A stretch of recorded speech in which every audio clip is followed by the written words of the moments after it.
China has reacted angrily to the Australian government's decision to extend a travel ban for at least a week after a sharp rise in the number of reported coronavirus cases. Let's go live now to Matt Cunningham. Matt, the Chinese embassy released a statement overnight. It was pretty unequivocal. Fair to say they're not happy, Laura. That statement says that we express our deep regret and dissatisfaction over the Australian government's announcement on the extension of travel restrictions over foreign nationals from the Chinese mainland.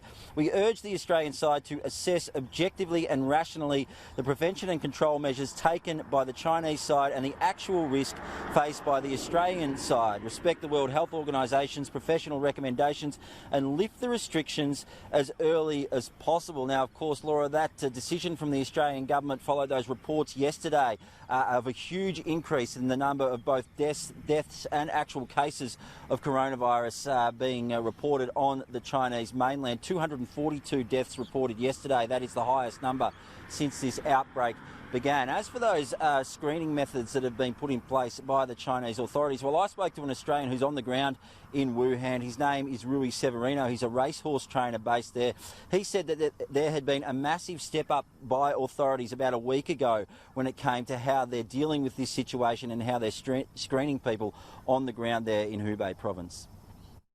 They've been screening every single person that lives in Wuhan and in the province of Hubei. And I'm talking just in the city of Wuhan, close to 11 million people. They go to everyone's house. Every single house, every single person gets screened. And I believe that is why they've detected so many new cases.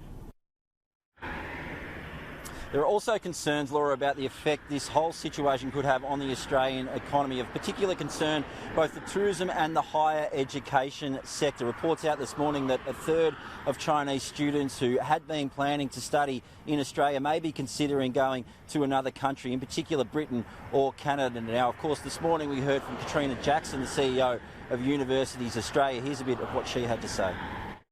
The advice we are sending to Chinese students is to just hold on. We'll give them a clear advice as soon as we can. Universities will have overnight been communicating with students in China and all over the world. Hold firm. The things that they came to Australia, they chose Australia for in the first place, are all exactly the same. We have a world-class university system. We are a gorgeous country to both visit and study in. None of those things have changed. The virus makes travel complicated to almost everywhere, Laura. So I would urge students to, if they have concerns, get straight onto the university. That's the best place to go.